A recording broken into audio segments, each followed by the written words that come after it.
Welcome to NASA's Jet Propulsion Laboratory in Southern California.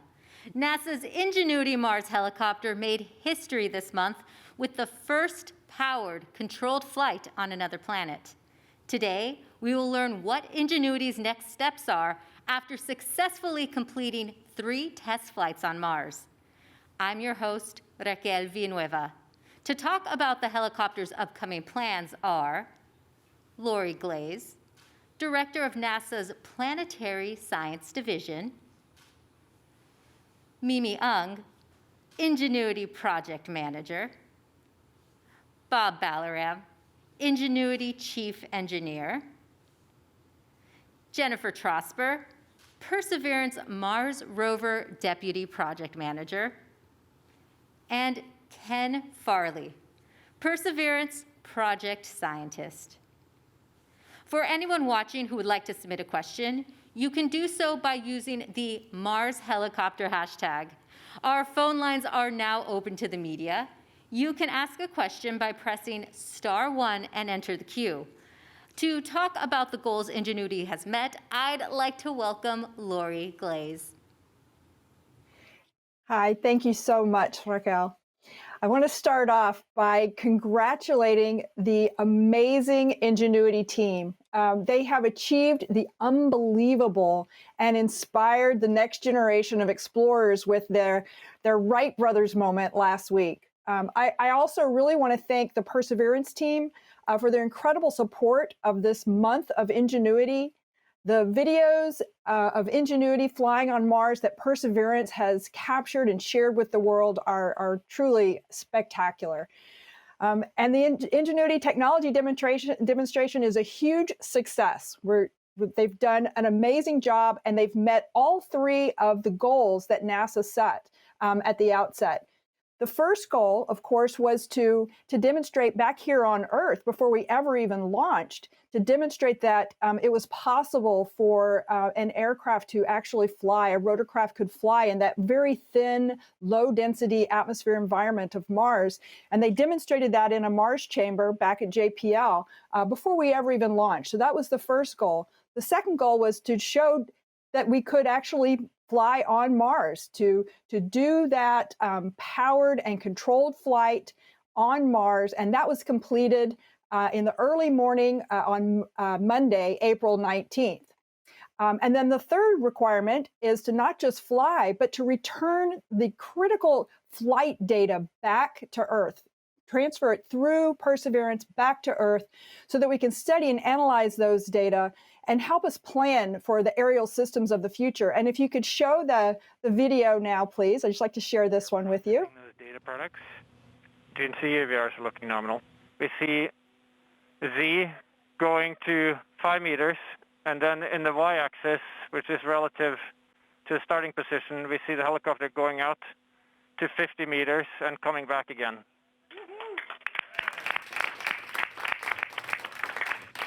Of course, was the helicopter operations room as they celebrated mission success, as they received the data from flight number 3, where they confirmed the last major objective of the mission to fly 50 meters downrange and back again.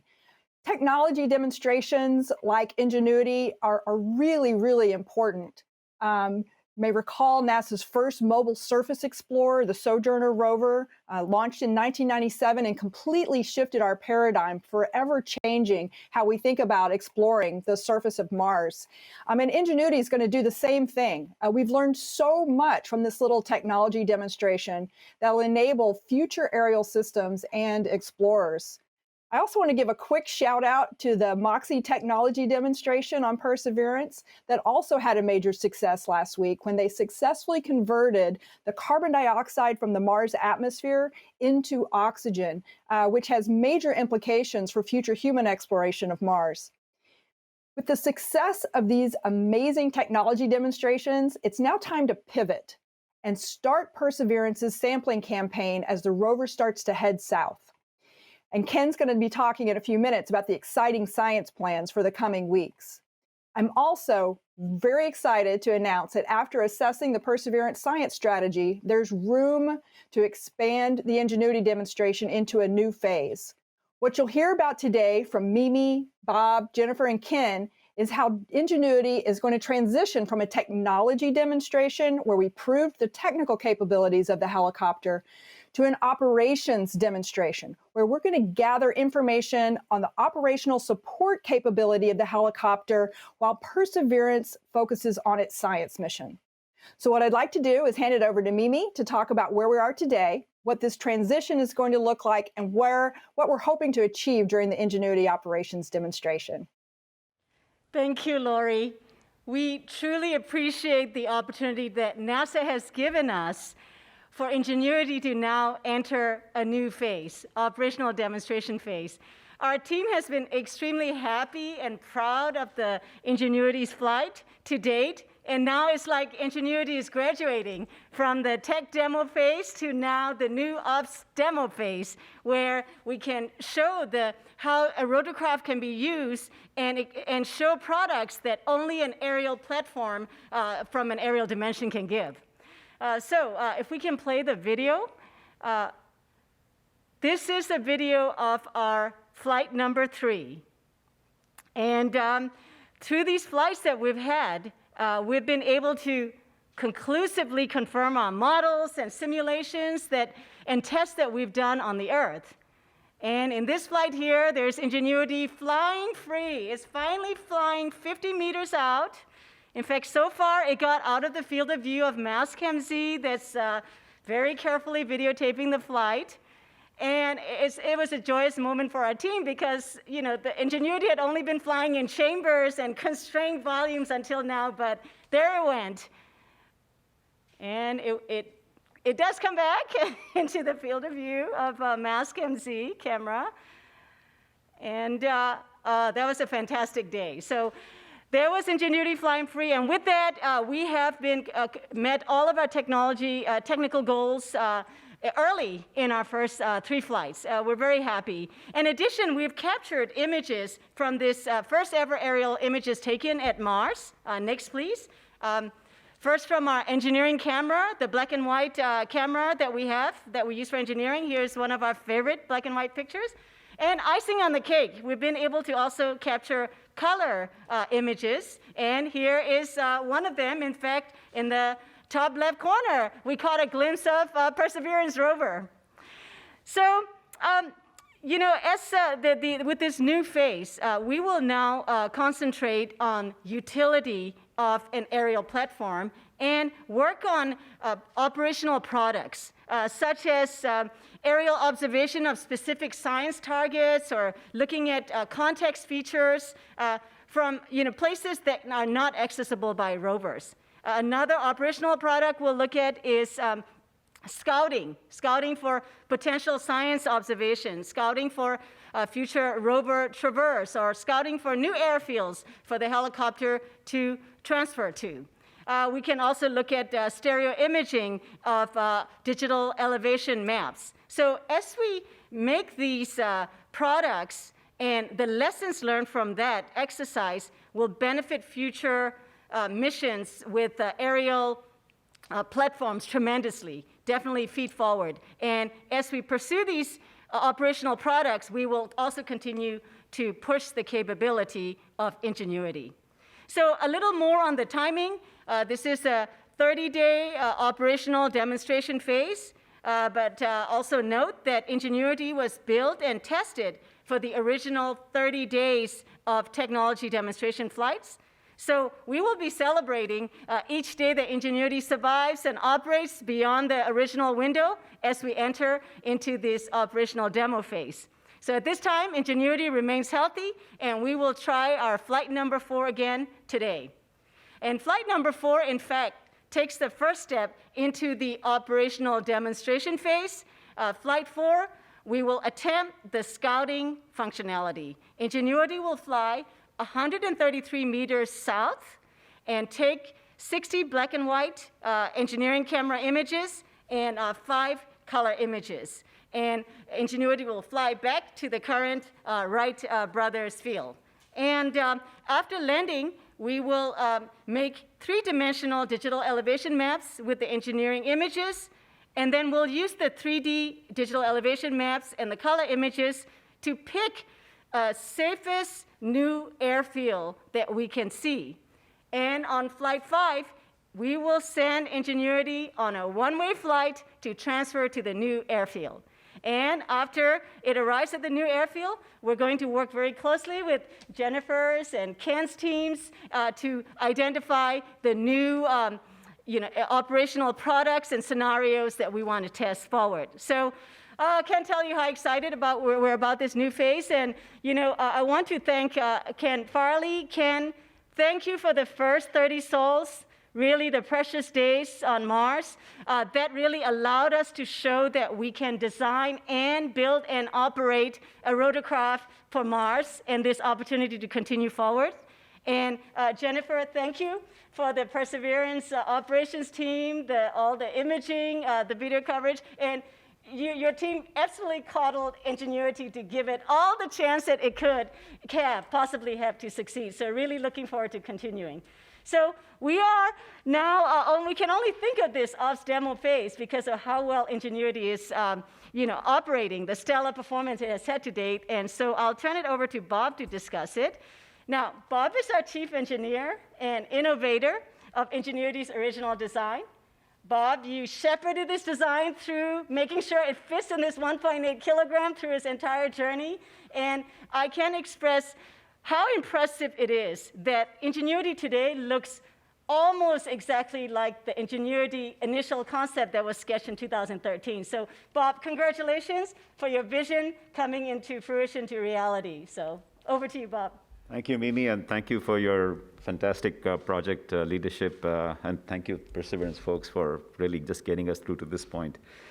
So it's been great just watching Ingenuity, take flight in those Martian skies. As Mimi said, we put it in various torture chambers here, tethered and little metal boxes and, all kinds of gadgets connected to it, and to see it fly freely in that thin Martian atmosphere in that Jezero crater area is just fantastic.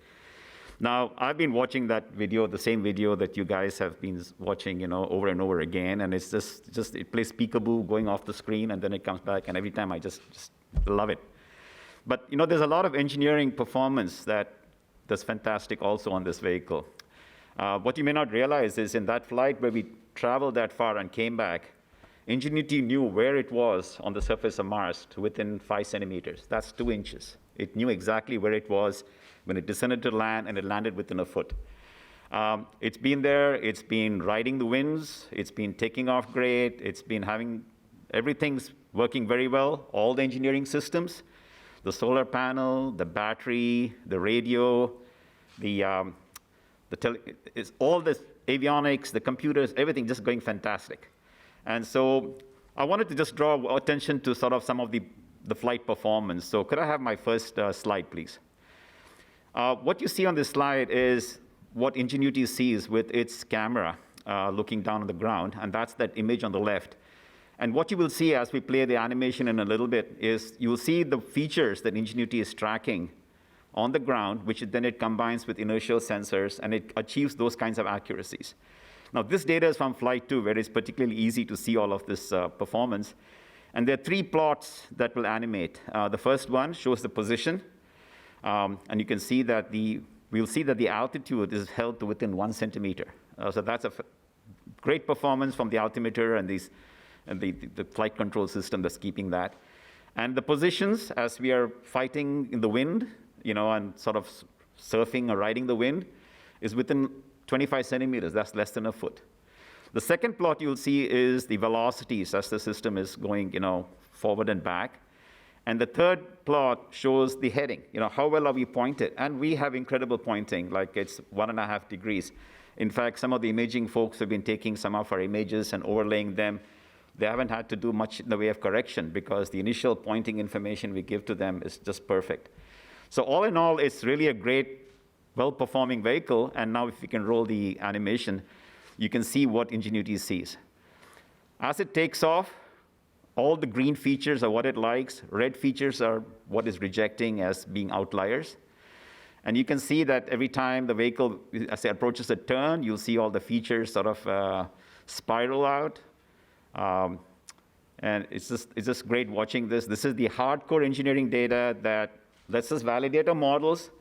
So when we go off to design the future helicopter, we have a solid basis of data that we have confidence in. We know that things worked.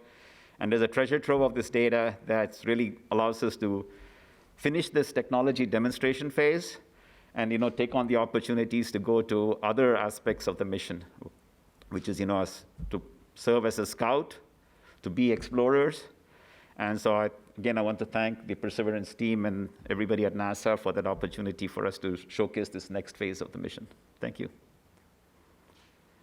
Well, thanks, Bob. And Jennifer, thank you. Thanks, On to and you. congratulations again to you and Mimi and the whole Ingenuity team for just a fantastic tech demo. It's been a great month of Ingenuity. Can I see my first slide here? I think Perseverance has enjoyed having a little buddy there on the surface. This is our selfie.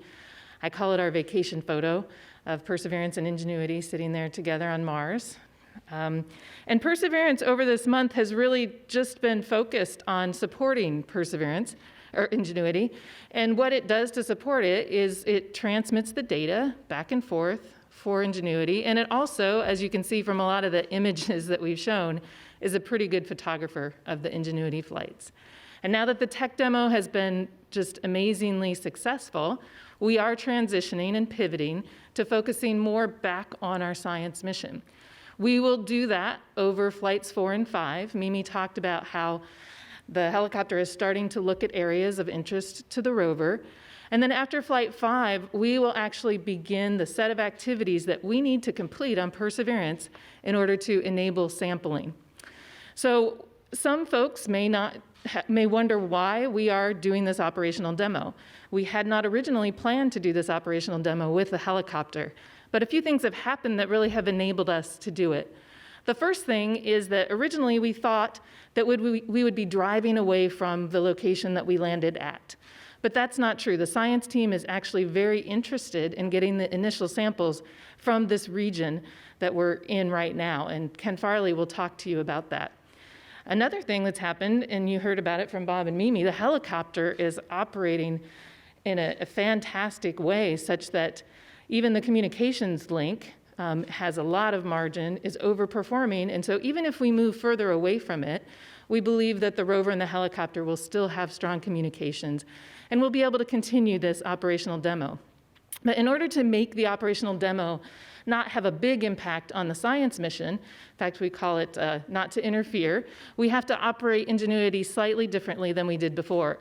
What that means, this new paradigm of operations, means Ingenuity will only fly every few weeks instead of every few sols. We leave it open a little bit because it depends on what Perseverance is doing as to where we want to fit in the Ingenuity flights. Another thing, and Mimi talked about this, is Ingenuity is scouting for its own landing sites. Perseverance is not taking imaging, in fact, can't even get imaging of the areas Ingenuity is now going to go land in. And then the final thing is Ingenuity will be sending down those images from her flights through the rover, and we'll do this for 30 sols, and we'll see how it goes. The reason we're doing this is because, as you can see from those images, that a future mission that wants to integrate aerial reconnaissance into the mission scenario, we can inform how to design the helicopter, how to design the mission scenario, how to design this mission to be very effective by taking these products that Mimi talked about. We'll take color images, we'll take stereo products, we'll take them from different vantage points, we'll take them of different areas that the rover can't get, and we'll have a lot of information that these future missions can use for design requirements and scenario planning. And I'm very excited about doing that and continuing to work with Mimi and Bob and their team. What a great team, the Ingenuity team and the Perseverance team. We've just had a lot of fun doing this tech demo. And I'm also super excited about releasing the new set of capabilities that we need in order to get to a sampling capability on Perseverance.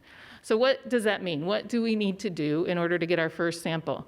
We have 3 major areas of capability that we're still working on getting released on Perseverance. The first one is that we need to upgrade our driving capability. So if you bring up my next graphic, this graphic shows, and all of you know, we have been driving. The white lines are our drives The blue is the helicopter airfield. And you can see the picture of the rover, where the rover is now. But we've been using just our rudimentary drive capability. To get into more difficult terrains, we have to do something, we have to use our visual odometry capability.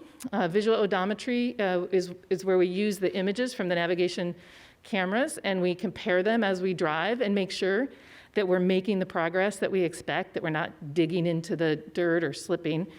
So we should have that released shortly, and that will help us traverse in more hazardous terrains. And then we have an auto navigation capability where the rover will autonomously drive. We have 4 or 5 activities that we need to do in order to characterize and release that. And once that is released, Perseverance will be able to drive up to 3 times further on any given sol than Curiosity ever did. So it's a great capability. So that's one set of capabilities. The next set of capabilities are the proximity science capabilities. So proximity science, the instruments and the camera on the end of the robotic arm. We've obviously been using those. We used them to take the selfie. We've been taking images of the surface of Mars from a standoff of about 10 centimeters, but we need to get much closer. We need to get to about 2 centimeters. So we have a set of activities to calibrate and characterize our ability to get within that 2 centimeters on the surface. And then finally, we also need to finish our checkout of the sampling system itself. The adaptive caching assembly, which sits in the front of the rover, and the sample handling arm, which manipulates the sample tubes, still needs to complete its checkouts, which we'll be doing the last few weeks of May. So when we finish all of that, we will have a full sampling capability where we can quickly get to the locations the science team wants to explore. We'll be able to investigate what rocks are best for sampling with our instrument suite on the end of the arm. And then we'll be able to actually sample and get a sample. So with that, I will hand it over to our project scientist, Ken Farley, who will talk a little bit about where we think these first samples will come from. Ken? Thanks, Jennifer. On behalf of the science team, I'd also like to offer my congratulations to the Ingenuity team. It has been a very fun ride for the science team to be supporting Heli and to really have the front row seats of watching this really remarkable technology demonstration succeed. Beyond that, it has been a very busy time for the science team. The last 2 months, we have gotten an enormous amount done. Jennifer has told you about the checkout of capabilities that are now completed on the rover and that will continue for a short amount of time going forward. But really, this is the time that we are transitioning into the science mission. We have acquired enough information from the instruments already, literally thousands of images, which are now up on the NASA websites. You can all go and look at. And this information has told us a lot about our landing site. And this has allowed us to prepare a plan for how we will proceed. And as Jennifer mentioned, what we are going to be doing is an intensive investigation, which we call a scientific campaign in the region. If I can have the first graphic, in the region, in this red bounded zone. For reference here, the Perseverance rover is at the blue dot, and the distance, the diagonal distance of that red zone is a little over a mile. So we are expecting to explore in this area, looking for interesting rocks. What we believe we will find in this area are rocks that likely represent the oldest material which is present in the crater floor, and that's the very heavily cratered area on the eastern side of the previous image. And the exploration that we will do will also bring us to what we think are likely to be rocks that were deposited in the middle of the lake that once filled Jezero Crater. These rocks are likely to be mudstones, very fine-grained, once mud at the bottom of the lake. And these are very important for our investigation because this is the kind of environment that we expect to be most habitable by organisms that might have existed on Mars billions of years ago, as well as having the capability to preserve biosignatures over the billions of years since the lake dried, climate changed and the lake dried. So that is the plan for the next probably several hundred sols. We expect to collect a small number of samples, perhaps 3 or 4 samples in this time period. And then we are likely to move off towards the delta. And what you see in this image here is an indication of the terrain in that red zone.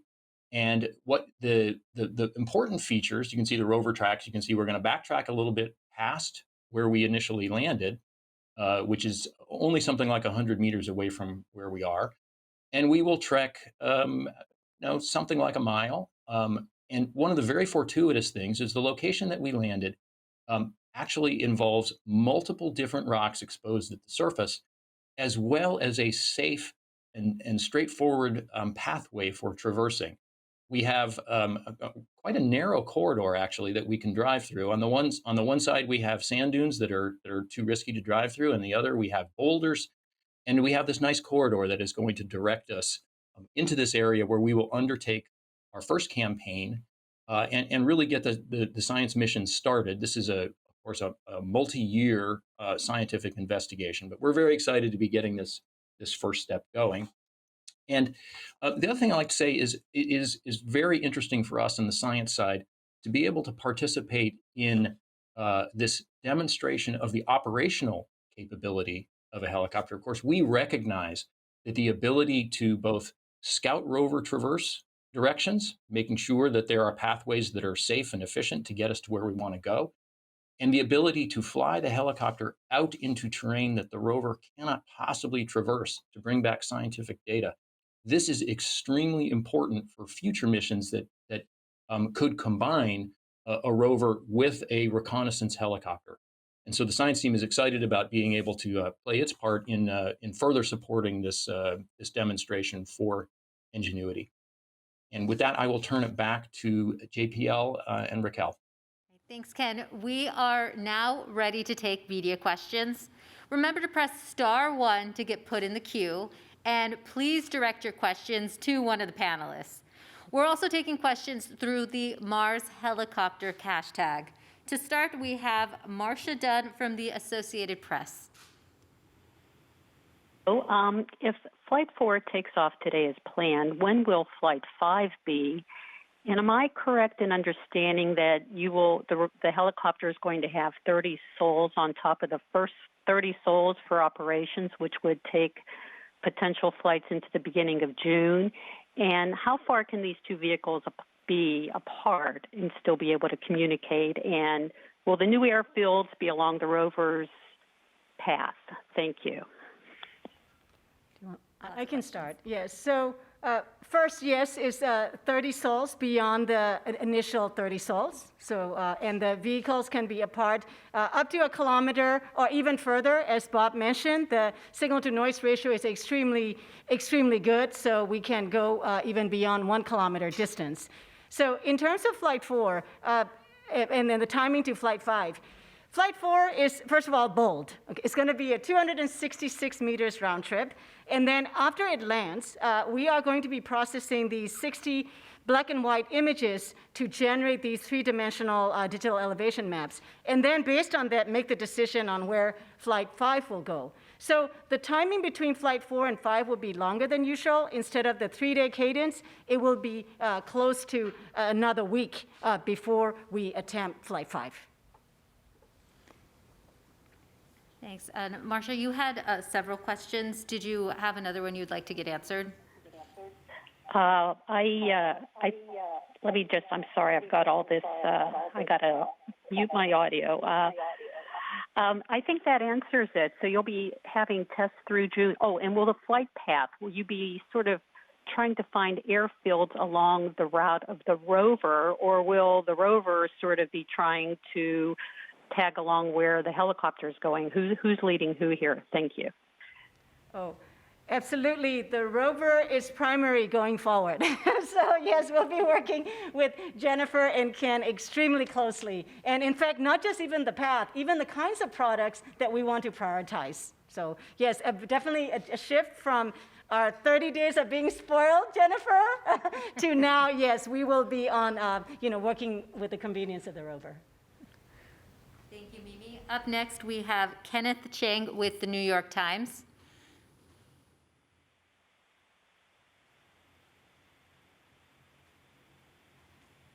enter flight mode. I understand that from testing, it didn't. Your fix that you had didn't work about 15% of the time. I was just wondering what sort of conditions lead you not to enter flight mode. And I was also wondering, there's talk about trying to get sound of the helicopter. I was wondering what the status of that was. Thank you.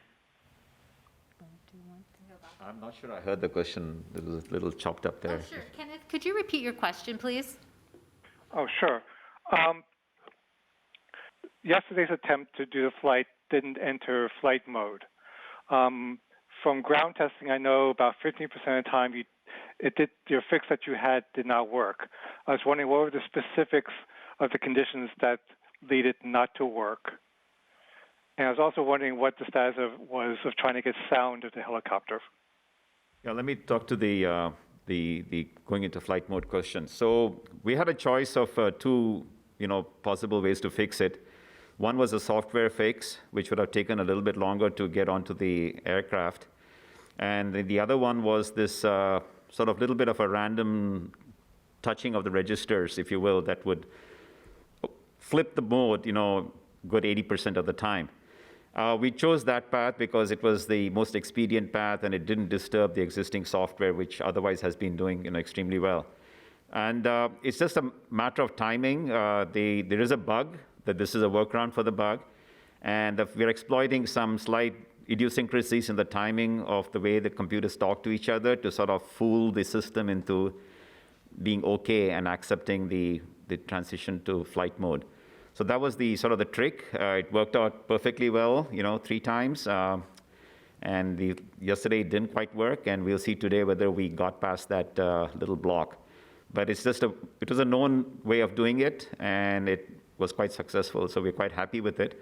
But as this days proceed, we might choose to get the more permanent fix into the system, so we don't have to play this dice game every time we try to fly. And then there was a second part of that question, which I've forgotten. About the status of getting sound. Do you want to talk about that, Jennifer? He's saying, what is the status of getting sound from the flight? Yeah, I can just briefly say, we did a characterization test earlier in the week where we're running the cameras and the SuperCam microphone and the radios, and that worked. So we are going to attempt to get sound from flight number 4. Okay, thank you. And up next, we have Paul Brinkman from United Press International.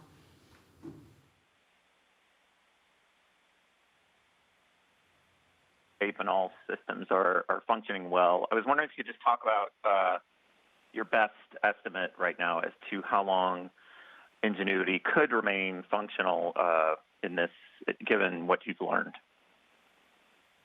Yeah. Let me take that one. So right now, Ingenuity is healthy, but it wasn't really designed for a long mission. So all the parts that are there in the system have not gone through a validation of, how many freeze and thaw cycles they can go through before something breaks. The number of commercial parts which were not explicitly designed for the space environment. So the expectation is that at some point with enough thermal cycling, something will, a solder joint or something will snap. But that said, there are no consumables on this helicopter. The only consumable, if you will, is our landing gear, which is probably good up to 100 landings. And as you can be seeing in all the videos, we really haven't been stressing the landing gear at all. Everything else is just a function of, energy availability. There is dust in the atmosphere that will build up as the months progress, but right now is a good time to fly, and we'll probably be good from an energy perspective, at least for a few months. And if the luck holds out as far as the parts go, we should survive all those freeze-thaw cycles and be okay. Thank you, Bob. And we have a social media question coming in. It's on Twitter from Headcrab Zombie. Asks, 3 flights so far. What has been your biggest surprise? Well, I think the surprise has been on the positive aspect. The data that we're seeing, what Bob showed, and to quote, some of the team members directly, it's been just phenomenal. Just the currents and the voltages and, and the flight performance have been exactly the way we have seen in our tests here on Earth. And that is Bob, when you say that is a super surprise because we've planned on the first 3 flights with the 2 contingency flights to make up for surprises and differences, in our models, any unknowns that we would have had, and that's what those extra 2 flights for, and we have not had to use it. We've been able to wrap up in 3 flights. Yeah, I think technical performance has been fantastic, and that is, exceeding all our expectations. I think we had in our mind that there would be some issues on that level, and we'd have to work with them. But the only issue we had was the little gremlin that prevented us from going into flight mode. And in a way, that it was very satisfying to see all of this great performance come after we sort of got past that hiccup. So it's the other thing that I think surprised me a little bit is that we're actually getting very good visibility into what's happening inside the helicopter. I mean, we knew we planned it and we designed for it. But I always had this fear that we'd get to Mars and not be able to get all the data we wanted and not get that visibility into what's happening. We get a lot of visibility here when we test here on Earth because we're highly instrumented in our test chambers. But thanks to Perseverance's videos, thanks to the sheer data volume that they're able to process through all the orbiters back to Earth, we're getting so much data, and that's been a very pleasant surprise that essentially everything we've asked for from an engineering sense, all the data we've been getting, the performance has been superb. And all the contingencies we worried about, not surviving the night, not having enough energy, solar panels, perhaps not working as well as expected, all of those things have just gone away, and it's been working exceedingly well. Great, and up next, we have Bill Harwood from CBS News. Yeah, hi guys. The 30-day op demo that you're getting ready to embark upon, is that a firm line in the sand? In other words, if you're still fully operational, is there any chance that you could extend farther, or will that be it? And when you get to the end of that 30 days, or wherever the end comes, what's your plan for the helicopter? Do you park it somewhere and Perseverance drives away, or is there anything else you could do? Thanks. Lori, do you want to answer part of that question? Sure, I'd like to take part of it. Hi, Bill. Thank you for the question. So we're, as a demonstration in the operational demo mode that we're going to move into after the 4th and 5th flight, we're in a kind of see how it goes phase. So we're going to watch the performance. We're going to see the kind of data products that we can get back and see how the 2 flight systems work with each other. With Perseverance taking the lead and being very focused on its science.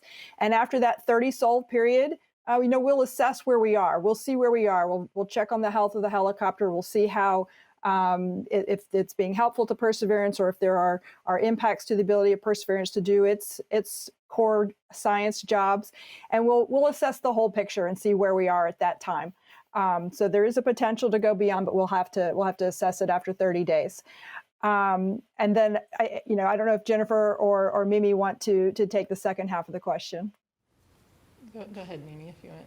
Oh, absolutely. I think we gauge as we go. Again, a reminder, Ingenuity was built and tested for 30 days of operation. So I think as Bob reminded, we really do expect some finite life. And so it'll be a race, between how long these parts surprise us in surviving. And also in doing these operational scenarios, we will naturally be pushing the limits of Ingenuity. We will be flying over unsurveyed terrains and over time continuing to transfer to airfields that are not well characterized. So there's a higher probability of bad landing. So, definitely we see how we go forward.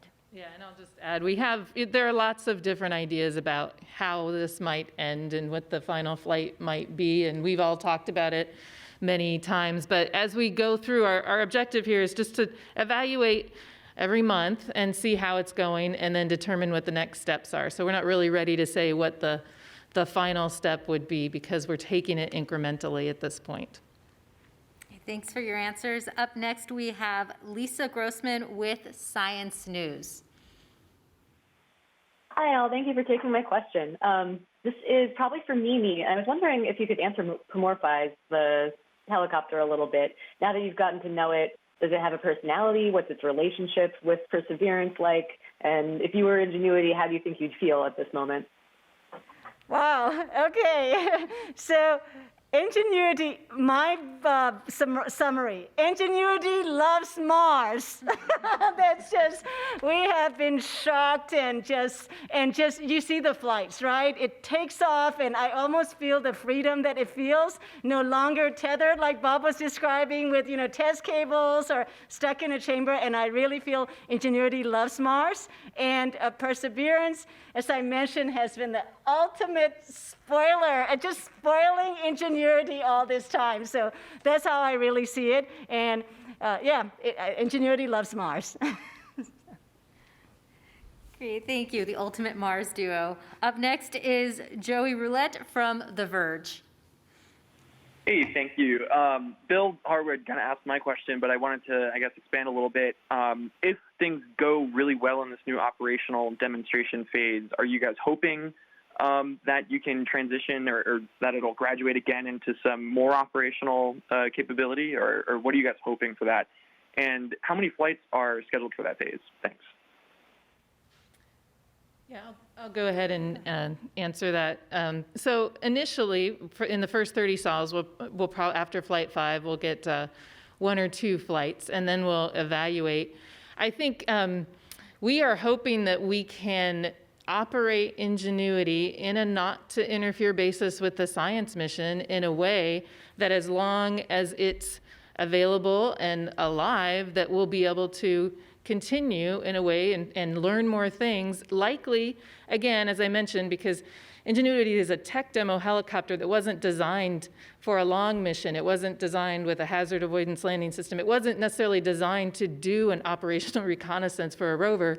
But as we move forward, we'll evaluate how it's doing, and we would like to, on a not to interfere basis, as long as we can keep going with the sampling, we'd like to continue that if we can. But again, we're evaluating on 30 sol increments just to make sure we understand what's going on and how it's proceeding. Okay, thank you. And up next, we have a question on social media. Jim on Facebook asks, are there plans to test max altitude possibilities? Bob? Yeah, so right now we have found that the 5-meter altitude is a sweet spot for us to be. It gives us good resolution on the ground with our downward-facing nav camera. So when we do these map transects back and forth, it's a good place to be. We can see rocks and hazards and things, especially if you're picking a new landing site, that's good.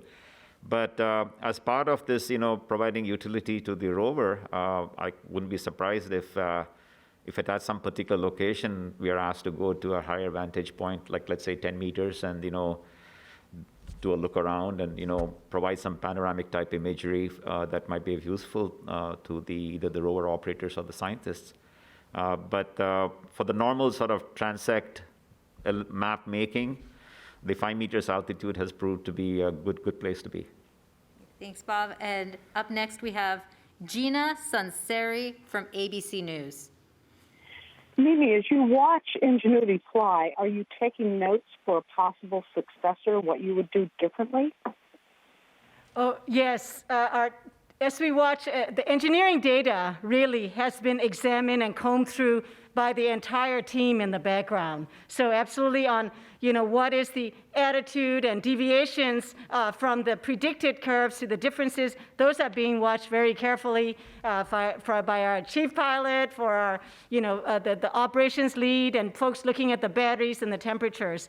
And so far, we haven't had to make any variations, but yes, our downlink procedure, downlink data review process is quite detailed, looking at many engineering products to examine the actual detailed health of the vehicle. But so far, we haven't had to make any adjustments. And then up next is Steve Gorman from Reuters.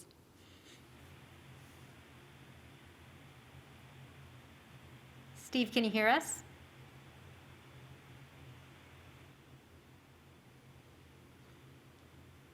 All right, up next, we will try to get back to Steve, is Issam Ahmed from AFP. Oh, hi. I think Steve was, should I just go ahead? Hello? Hello, can you hear us? Yes, I can hear you. Yeah, my question was asked, so I'll ask a different one. I mean, how much, I understand you're going into a wait and see phase and seeing if you can sort of integrate these two missions together and have Ingenuity contribute to the science. But I was wondering how much of a factor is the sort of public excitement around Ingenuity in this decision? Because obviously it's a really cute image to imagine these two robots, you know, exploring Mars together. And is that actually a factor in your decision making? Lori, you can take I can that. take I'll take the first part, which is that, you know, yes, Ingenuity is cute and it's fun and it's got an incredible public outreach, you know, capacity. But in all honesty, this is really based on the science of perseverance. And so what I'd really like for Ken to also add to this, because you know, we wouldn't even be talking about this if the science team hadn't made the decisions that they had. I mean, they're driving the show. Once we complete the 30 sol technology demonstration, you know, we're you know, really serious business on getting down to the you know, preparations for taking those first samples in Jezero Crater. And so it was the science team that was really focused on the science they wanted to do, and when they established what their science plan was, realized that there was an enabling opportunity here. So I'd like Ken to expand on that if he can, please. Yeah, sure. To repeat some things that we heard earlier, but to really drive home the point, the challenge that we foresaw originally with the helicopter and the science mission is that we thought we would be doing an intensive drive campaign in which the helicopter would not be able to keep up, literally because it needs to recharge between flights and because we have the ability to drive very quickly, we could get out of range. Based on the rocks that we have seen in the area, we really wish to spend a considerable amount of time where we are. And so it's sort of a fortuitous alignment of these two things. But it's also worth pointing out in maybe a more clear way, you know, Mimi talked about the support that she's gotten from the Perseverance rover and the Perseverance team. And that has come at the expense of being able to do full-blown science. And so now that we're moving into this additional demonstration phase, we really do have to see whether it is possible to carry out the science mission and support the helicopter simultaneously. And that's why we're going to do this operational demonstration test, just to see how it works. Great, thank you. And up next, we have Chelsea Goad from space.com. Hi, my question is for probably Mimi and Jennifer. You mentioned that with the ops demo, Ingenuity will likely fly one or more times than the 5 times slated for the tech demo. How many flights are you expecting for the ops demo? And if this addition will perhaps hinder in any way Perseverance's science mission, as we know, previously the tech demo had the rigid timeline because Perseverance had to go and begin its sampling mission. So it seems that that's changed quite a bit, and so I'm just curious what those expectations are. Okay, yeah. So let me expand a little bit on the support that Perseverance provides for Ingenuity, and a few things I think I mentioned, but one I forgot to, that will make the support a little bit easier for Perseverance. One of the things that we are doing, so within the next 30 sols, within the extended or the ops demo 30 sols, I expect we would fly 1 or 2 times with the Ingenuity. What we aren't going to be doing anymore, which took an enormous amount of time, is imaging the helicopter flights. And that is what took away from our ability to continue with the science mission in one way or another. The other thing that we didn't do is move very far away from the helicopter, and we are going to move further away from the helicopter. In fact, the helicopter is moving further away from us on Flight 5 to go to a different location. And another thing that made it take more resources for the helicopter during the Ingenuity, the month of Ingenuity, was that we were not moving any mechanisms while we were communicating with the helicopter. And this could have been, you know, some sols it was 2 hours, some sols it was 1 hour to get all this data that we got back, which is very useful. We weren't moving mechanisms because we were concerned about interference. We have worked towards a demo in our test beds, and we're doing this on Mars to start to confirm that we actually can move mechanisms while we're communicating with the helicopter. And that would mean we can do imaging and things like that that are not just the single images of the helicopter, but we can do science while we're getting images back from the helicopter. I think things like that are things that we're hopeful will work, but we're cautiously optimistic because we have not done those things fully yet. And so that's why we're looking at this every 30 sols to make sure we can still do the full operation. And we did coddle Mimi, the helicopter, and now we're taking some of that away. And the helicopter will have, Ingenuity will have a different risk posture in how the mission proceeds. You know, just to add to that, Jennifer, like one of the things we're doing with the helicopter going forward is helicopter has a base built-in hardware capability to just wake up every day at a given time, like 12:30 p.m. local, Mars Center time. And if it doesn't hear from the base station, it'll just go back to sleep and then wake up again the next day. And so we don't have to be, there is a mode where we don't have to be talking to it every day like we have been. So that's an example of one of the slower cadence capabilities that we're going to be exercising on the helicopter in this phase for the first time. Thank you. And it looks like we have Steve Gorman from Reuters back on the line. Yeah, hi. Thanks for hanging in with me. I appreciate it. You can hear me okay? We can hear you. Thanks, Steve. Okay. So I had two quick questions. One, in the last news briefing, Mimi Yang was talking about how she was emphasizing how they really intend to push the limits and push the envelopes on this helicopter, really push it to its limits. So it's suggesting, I think, in response to a question that in the end, for the sake of engineering, that Ingenuity would probably not meet with a really happy ending, and like it might. They're really going to try to push this thing till it couldn't function anymore, like maybe crash or something. And it sounds to me like with this new operational demo that maybe you're not going to push it. You said there's going to be some natural pushing of its limits by sending out farther and farther afield and so forth. But maybe you're not going to be really as aggressively pushing this aircraft's limits as much as you can. Is that correct? And during the operational demo. And secondly, what are some of the kinds of features on locations that you might be sending Ingenuity out to fly to inspect in surveillance that the rover could not access in the next 30 days? Do you want to take a cut at that, Bob? Okay. Yes, we will always be pushing Ingenuity, but you are absolutely right in detecting that Ingenuity surprised us. It really did. With from the first flight to the third flight that we've had, it's been so perfect that our mindset went from, what are the uncertainties, like what are the differences that we're seeing with the flight at Mars versus the models that we had in our hands. And in the press conference, our mindset was, okay, we're going to see differences, and we're going to have to update our models, and let's be updating and pushing the envelope as we're having to update the models. And the beautiful surprise here has been our models have not had to be touched. And they project all the way to the future missions of larger vehicle that we dream of building. And so that's been the good news. And you're absolutely right in detecting that shift now.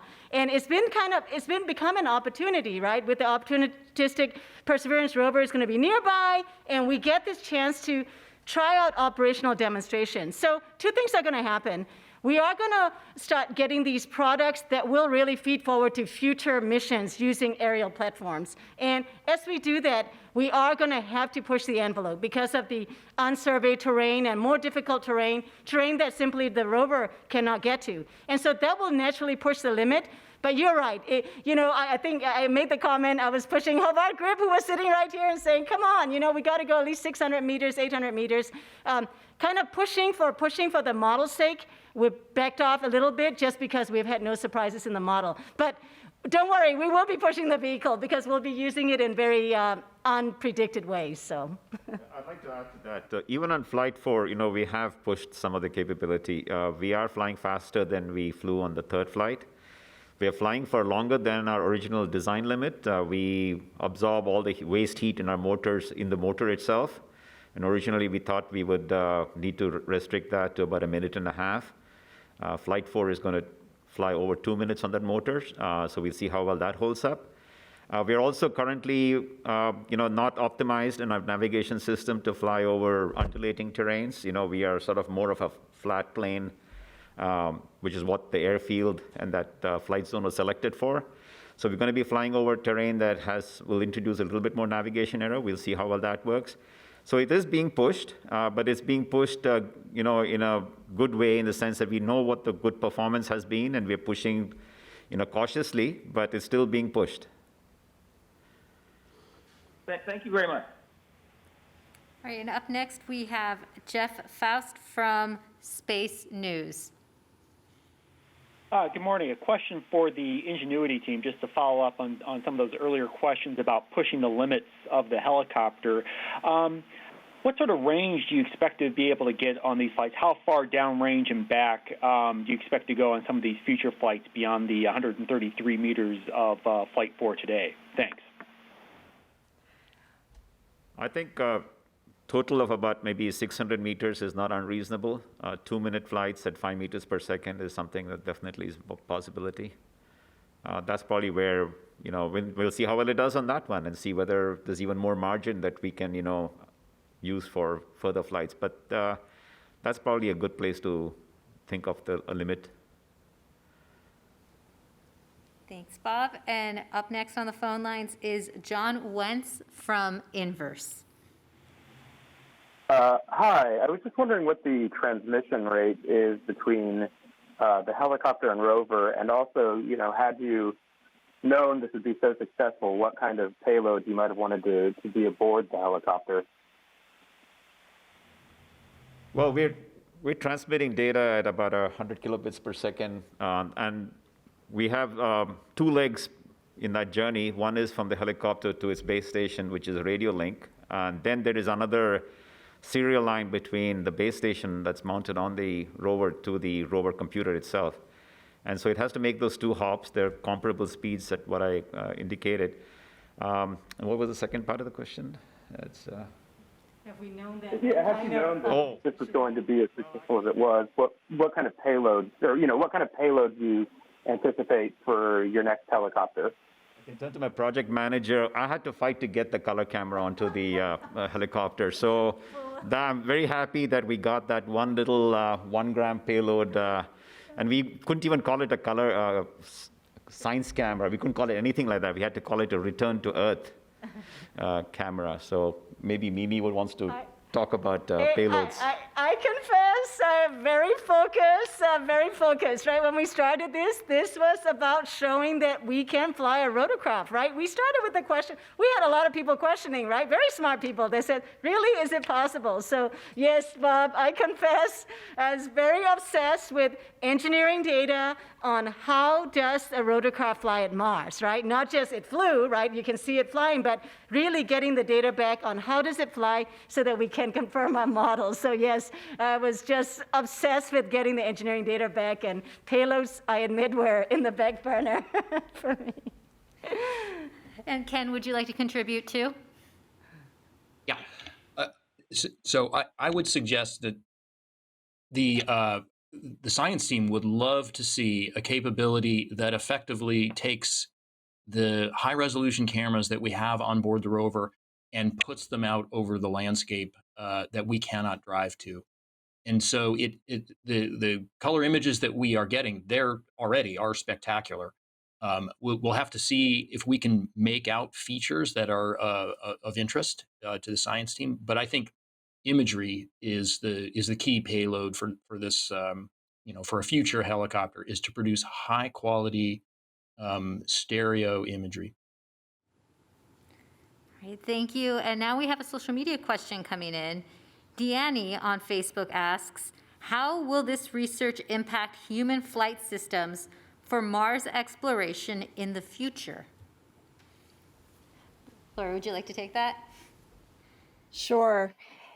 So I think there's a lot of potential here, not just in supporting robotic missions, but, an aerial platform can do the same types of reconnaissance things that we're going to test in this operational phase. We can do the same types of things to support a human mission. The ability to go and fly to locations that perhaps are too far or too difficult to traverse for the human explorers to get to, using that aerial platform to collect data there, or to scope out the path for the most effective and efficient traverse for our human explorers, or for their vehicles that they're using to move around on the surface. And so I think there's a lot of similarities there between the types of things we're going to demonstrate in this operational phase that'll feed forward not just to the robotic, but also to human exploration. All right, thank you, Lori. And we're going back to the phone lines now. We have Irene Klotz from Aviation Week. Thanks very much. For Bob, did I hear you correctly say that the maximum flight durations is now moving from 90 seconds to possibly 2 minutes? And for Lori, is there a cost associated with this mission extension? And realistically, how soon do you think it'll be before a science rotorcraft would be flying on Mars? Thanks. Yeah, to answer, yes, even Flight 4 is going to fly 2 minutes, and that's where we're comfortable right now. Yes, and of course, everything comes with some cost. Nothing is ever free, but this is going to be at a very reduced capacity for the operations for the Ingenuity helicopter. As you heard Jennifer say, we're talking about, the cadence that has been an every 3-day flight cadence to perhaps, every couple of weeks flying. And so this is a much reduced operational scenario for the helicopter. And again, with a very, moving to this focus phase for the rover on the science, very minimal, low impact on the rover as well. So, nothing comes for free, but it will be very, very minimal. As far as the timeline for when we could see this, we've got an amazing community of scientists in planetary science that come up with great ideas that get proposed through our proposal processes. I fully expect to see something the next time we have an opportunity to get some clever ideas there. And you just never know what the next opportunity might be, but I know we'll see it. Thank you, Lori. And up next, we have Stephen Clark from Spaceflight Now. Thank you, Stephen Clark, Spaceflight Now. Just to follow up on Irene's question for Lori Glaze, is there any capacity or margin on the Mars sample return mission to put any sort of rotorcraft on board, or is that not something you're considering right now? And also, my phone dropped out briefly, so I apologize if I missed this from Ken Farley, or Jennifer Trosper. But how soon do you think it'll be before you can take your first sample with Perseverance? Thank you. So I'll take the first question there. The Mars sample return mission is a very, very ambitious mission, requiring multiple launches from Earth, requiring spacecraft from both the United States and from European Space Agency. And so it's very, very ambitious as it is. So I think it's really important that mission stay very focused on its mission to collect those samples that are going to be collected by the Perseverance rover. And again, with that, there's not a lot of room to add additional things onto that mission. It's already got an incredible scope and an incredible tasking just to bring those samples back. So I don't expect to see any additional flight elements going along with sample return. And I can take the second part of the question. So the laundry list of things I talked about we need to do will take us a few months. So we expect to get our first sample in July, in the summer. Thanks for your answers. Up next, we have Leo Enright from Irish Television. Thanks very much, Raquel. I wanted to ask Ken Farley about that magnificent panorama that he showed us in the context of the short to medium term science plan. Am I looking at this correctly when I think that the large outcrop in the middle of the picture is the Katmai outcrop, the Delta remnant, putatively? Is that correct? It's called Kodiak. Sorry, again? That is a delta remnant. Right in the almost dead center of the image is the delta remnant that we call Kodiak, and we've obtained some really spectacular images that are up on our raw site already. And if I could ask then, obviously your short-term target at the end of your ice cream scoop red drawing is obviously then that outcrop at the extreme left, which would be at the bottom of Big Bend. Do you think that might be a delta remnant, or are you ruling that out? Yeah, this is a really good question. The end of this red zone here, the area that we will execute our campaign in, was intentionally drawn to allow the team that is going to create the campaign. That's the way we do it. We're going to task a small group of scientists to prepare a plan for what we might do within this red zone. They're going to be able to choose what we do. And the feature all the way in the southwest corner is a small, about a 10-meter high hill that we call Pilot Pinnacle. And it could be a delta remnant. It might be something else. It looks different than Kodiak. Just even in the high-rise images that we're looking at here, the orbital images, it looks different. So we're not really sure what that is. The most likely explanation is that it is a delta remnant, but it could also be something else. It could be a surprise. Raquel, I had a follow-up if there's time. Yes, there is. Just for Jennifer, I was curious. You mentioned the microphone characterization test and some video that you shot. I'm just wondering, was that the mystery video on Sol 67 where absolutely nothing happened? It could very well be. I'm not sure I am that familiar with the mystery video, but it could have been during that test, yes. Thank you. Great. Thanks, Leo. Work on getting you that answer. And up next, we have Rick Lovett from Cosmos Magazine. Yes, thank you. My basic question is, so flights 4 and 5 are the extended mission for the first 30 days, or could there be a 6th? Oh, the flight 4 and 5 we're transitioning into this operational demo phase. So we should view them as operational demo phase, and it is the first time we are flying ahead of the rover. Ingenuity is flying ahead of the rover, surveying a terrain that we haven't seen before, and picking from it and transferring.